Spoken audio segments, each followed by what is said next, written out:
వారెవ్వా, Hollywood suspense thriller సినిమాలు కూడా పనికిరావేమో. Pushpa 2 cinema benefit షోకు సంధ్యా talkies కాడ జరిగిన తొక్కిసలాటలో జీవిడిచిన రేవతి డెత్ కేసులా ఆమె సావుకు ఎవరెవరు కారణమైనా సరే ఎవ్వరిని ఇడవం, అందరిని అరెస్ట్ చేస్తున్నాం, తగ్గేదేలే అనుకుంటా సంధ్యా టాకీస్ ఓనరు మేనేజర్ కాడికెళ్ళి అరెస్టులు షురువు చేసి నిన్న పగటాల అల్లు అర్జున్ అరెస్ట్ చేసిరు చిక్కటపల్లి పోలీసోళ్ళు.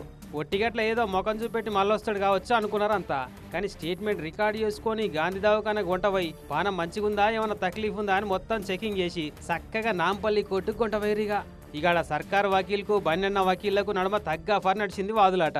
మొదలైతే 14 రోజుల రిమాండ్ ఇద్దాం, ఇన్కసీరి కేసంతా మర్రేసి తిర్రేసి ఎవరిది న్యాయం ఎవరిది అన్యాయం చూద్దామని 4 గొట్టంగా రిమాండ్కు పంపిరు నాంపల్లి కోర్టు న్యాయమూర్తి.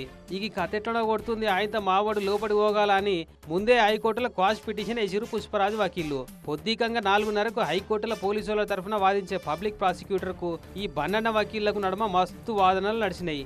పోలీసులు పెట్టిన సెక్షన్లు కరెక్ట్ కాదు, యాక్టర్ అయినంత మాత్రంలో సాదా సీదా మనుషులకు వర్తించే హక్కులు ఉండయా, ఆయన మనిషి కాదా, అల్లు అర్జున్ అంటే అందరి లెక్క బతికే హక్కు ఉండొద్దా, ఇష్టం ఉన్నప్పుడు బయటికి పోవద్దని రూల్ పెడతారు అని ఆయనతో బెయిల్ మంజూరు చేసిరు హైకోర్టు వాళ్ళు. 50,000 రూపాయల జమానత్ పైకం కట్టి బెయిల్ తీసుకోమని తీర్పిచ్చిర్రు.